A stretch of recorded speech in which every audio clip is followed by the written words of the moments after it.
to make amazing videos with just your iPhone? But here's the secret. You can't rely on just your iPhone. Without the right setup and simple adjustments, you're missing out on turning what you have into a great video. In this video, I'm going to share a complete process for turning your iPhone into your own production studio. Just a few smart techniques that can make a big difference. I really think by the end of this video, you'll feel really confident in making your next video look and sound better than it ever has. Hi, I'm Tracy, and I'm all about getting out there and doing what you need to do. So if gear or budget is an obstacle, let's get you filming with your camera today and get you growing your YouTube channel. And if that's the type of content you like, subscribe to my channel so I know to make more. So first things first, let's talk about setting things up. Choosing the right setting is key. A well-chosen setting improves how your video looks. And the number one thing to focus on is depth. All depth really means is adding a bit of space between you and your background so the shot doesn't look flat. An easy way to do that, sit a little bit away from the wall, if possible, 2 to 3 feet. Even in small spaces, this small gap makes a really big difference. And if you don't have that much space, just don't sit right up against the wall because it makes everything look kind of boring. Another way to create depth is to position your chair with a corner behind you. Adding a corner in the background adds a bit more dimension, and it does make your shot more visually appealing. And there's even more ways to add depth. Mix things up by placing items at different distances from the camera. Maybe a chair closer to the camera and a plant further back. This gives your shot some extra depth. If you have an iPhone 13 or later, use cinematic mode. This is in the camera app and it applies depth of field effect that keeps you sharp while blurring the background.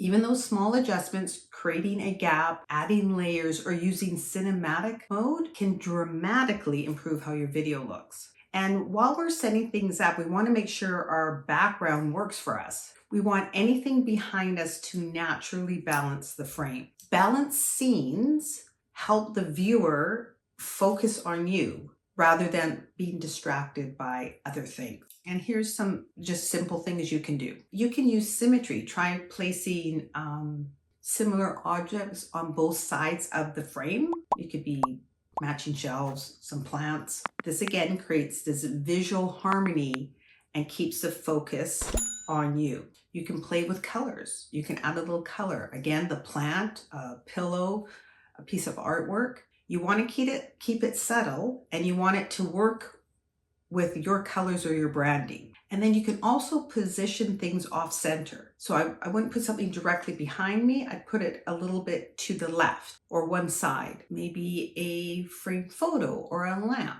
to either side of me. And that again, creates a more natural, balanced flow in the scene. And then you also want to keep it minimal but intentional. Don't clutter up the background.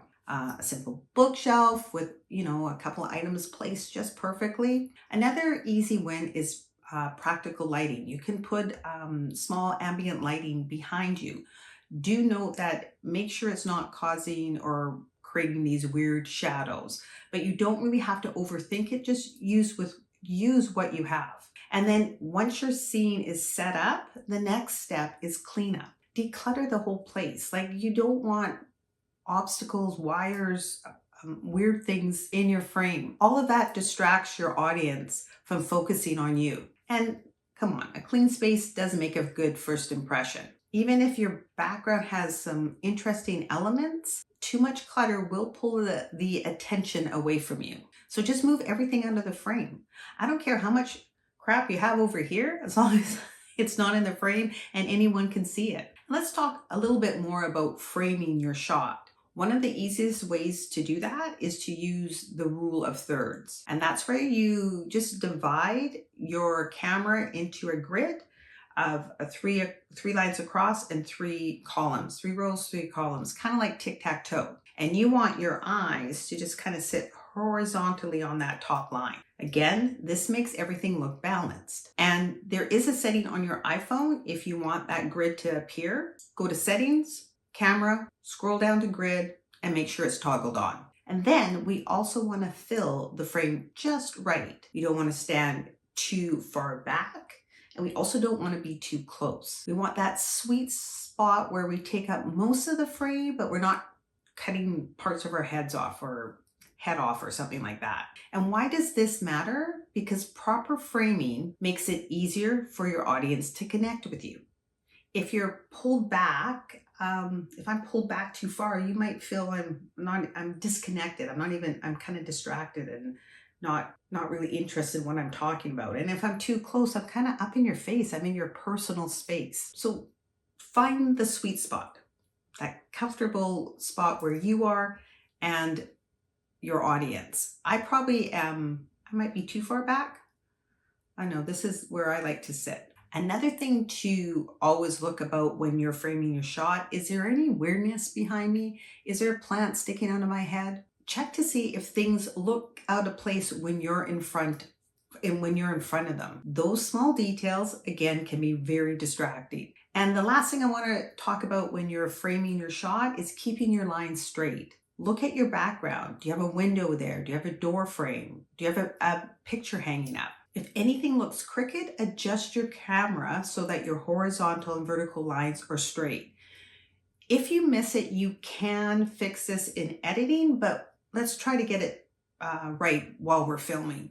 Just a little bit easier. One last thing to do. Now we'll get on to actual filming, and we want to talk about your lighting. So the first thing we want to avoid is any backlighting. We don't want the light source behind us because that will cast a shadow on our face and we'll actually kind of look like we're a silhouette. And the easiest way, if you don't have any lighting, is just to sit in front of a window. This gives you a nice natural light, and it's flattering and creates a well-lit shot. And just to break lighting into two main types, there's soft light. This light is diffused, meaning it spreads evenly and softens the shadows. And it's great for minimizing imperfections and creating a smooth look. And then there's hard light, and that creates harsh shadows and emphasizes texture, which kind of can highlight your flaws. Direct sunlight or a lamp without a shade, that's hard light. And if you want to soften it, you just pass it through something. You can pass it through like a curtain, a sheet, a diffusion panel.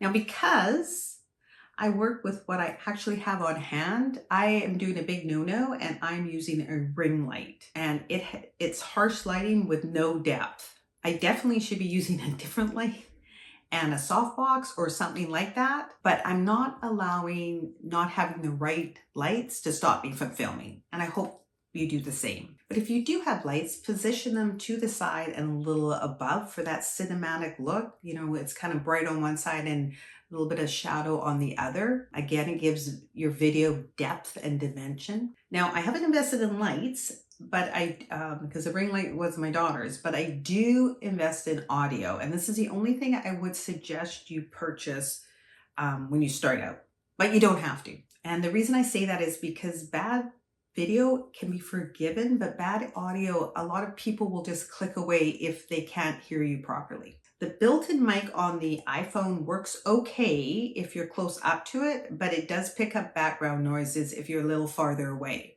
I always suggest using an external microphone. And I bounce between a wireless lavalier mic and a Blue Yeti. And the Yeti I had because of Zoom calls. Both need a lightning adapter to hook into your iPhone. For me, the lavalier tends to pick up my hand movements and my jewelry, so I'm experimenting with the Yeti. And the Yeti, it just plugs in, the power plugs into my computer, and then I have the cable and the lightning adapter plug into my iPhone. And I can put links in the video description for all of this. Now, here's a couple of things that you don't need but are fun to have. A microphone arm. It keeps the microphone out of the way, the Blue Yeti out of the way, and also I don't bump into it. And another thing is that Blue Yeti picks up a lot of noises from my office. I have a lot of external drives, a lot of electronics, and it seems to pick it up if it's sitting on my desktop. So an external arm helps with that. Also a pop filter, and I have it and lots of times I forget to use it, but when I do use it, I'm very happy I do because it stops those plosives, those harsh P's and B sounds. And I actually have harsh P's and B sounds, and it can really wreck your audio quality. Now, since we're ready to shoot our video, the first thing I'm gonna get you to do is clean your lens. Make sure your lens is clean. Super simple, but we all seem to forget that. And now we're gonna check our settings. They should be on 4K. Shoot at 30 frames per second for a smooth, natural look. However, if you're going for that cinematic feel, shoot at 24 frames per second. And just go to settings, camera, record video, and pick the setting you want. Also, switch to most compatible rather than high efficiency. This avoids issues in playback or editing. Again, go to settings, camera, format, and choose most compatible. And if you want the best quality, use the rear camera. I know it's tricky because you can't see yourself, but it is the best quality of your phone. I've used on this YouTube channel, I've used a DSLR, I've used rear-facing iPhone and front-facing. And I tended to use front-facing just because it was less of a hassle and it allowed me to get my filming done. But here's a quick workaround to use your rear-facing. Set up a mirror behind you so you can see your reflection and set up your framing. And if you have an Apple Watch or MacBook, you can even mirror your phone screen. Again, perfect for framing your shot. The problem I found with front-facing camera is I tended to look at myself rather than the lens. And you want to focus on the lens because it makes it feel like you're talking directly to your audience. So look at your lens. Now for this channel, I tend to just film and not use different lenses or different angles or perspectives. I use the default setting, but there are other modes you can try. Slow mode, perfect for capturing anything you want to make dramatic. There's the time lapse. That's awesome for those DIY projects where you want to show the whole project from start to finish, but you need it condensed in a smaller video or clip. And then there's cinematic mode where that depth of field effect, blurring the background to focus on the subject. And then there's the lenses your phone offers. Wide lens is probably your default that you use for most of your shots. Telephoto, perfect for close-ups. Ultra wide, great for the wide angle shots. And I don't think you need third-party additional lenses. The iPhone camera lenses are absolutely good enough. So why not give them a try? Experiment with your angles and perspectives. You can do side, close-up, front, top down. Just a bunch of different views. That could add a lot more to your video. It creates a real story. If you're shooting in bright or changing conditions, it's a good idea to lock the exposure and the focus. This keeps the lighting and focus consistent through your shot, so it doesn't shift every time something moves or the lighting changes. And also you can adjust the brightness so your shot isn't overexposed.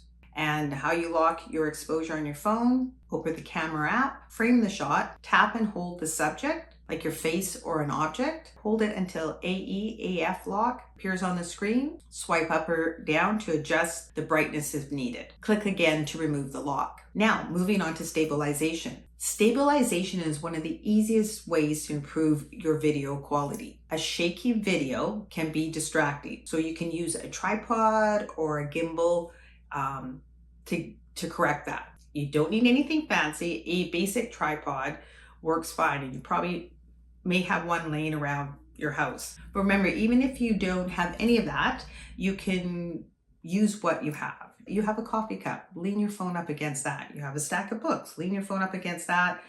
You can figure it out. DIY it. Another great accessory is a remote control, and a lot of them come with the tripods, and this is just allows you to start and stop filming without touching your phone using the Bluetooth on it. This helps avoid that shaky footage, you know, when you click it and it's kind of shaky. And then finally, step 4, planning. Having a plan makes the whole process go smoother. So let's talk about how to do that. Before you start shooting, come up with your ideas and workflow. For generating ideas, keep a running list. I like using a spreadsheet to jot down the idea, anything that comes to mind. And then one idea might feed into a bunch. Maybe I'll write down, make a Canva thumbnail as a video idea, and then that might spur, oh, best fonts for thumbnails, and then maybe color psychology. Pretty soon I have a whole bank of video ideas just from that one concept. And you don't need to reinvent the wheel either. Like, go jump on YouTube. See what's out there. There's a million of videos on so many topics, and I'm sure you can convert some of those ideas into something for your channel. And then once I have my idea, I just plan with a simple template. Use a script or outline to stay on topic. I try really hard not to ramble. Hopefully I don't. It saves time in both filming and editing. And then use a checklist to make sure you haven't forgotten anything. If you have particular shots you want to make sure you do, keep a notebook handy with a list of the shots you want to do or some of the ideas you want to try while filming. Maybe it's different angles, and this would work great like if you're doing a product unboxing, you want to get a bunch of different shots. So if you have that list, it's really easy and really helpful for filming. Another thing we don't think about is storage and battery power. Make sure before you start filming, you have 10 gigs of storage on your iPhone and a fully charged phone. Trust me, if you get in the middle of filming and you don't have enough storage or your phone's dead, it's so frustrating, and we've all been there. And if you do film in different locations, make sure you have a power charger available to you. And once I'm done filming, I transfer my footage to my computer using iCloud. I sign into it on my desktop and download the files. I have a PC, so I can't use AirDrop or anything like that. I back everything up to an external drive as well as Google Drive. And then I organize everything in those folders. After that, I delete the videos from my phone, so I always have storage on my phone, and that saves me a lot of headaches down the road. And then before you record, do a test run. The worst thing is to find out your audio isn't working, or that you framed the shot and you didn't see something behind you that wrecks your video. The test run will make sure everything is working: framing, audio, lighting. And you can also use it to tweak the exposure or maybe the camera angle. Finally, once you've shot your video, there's editing. Don't get overwhelmed. Just start with simple corrections and learn as you go. If you want me to dive deeper into the editing process, let me know in the comments and I'll make that happen. Remember, amazing videos don't need expensive equipment. You have everything you need: an iPhone and a willingness to try. So why don't you start today? If you need more help, check out my next video. And thank you for watching. And here's to growing your channel.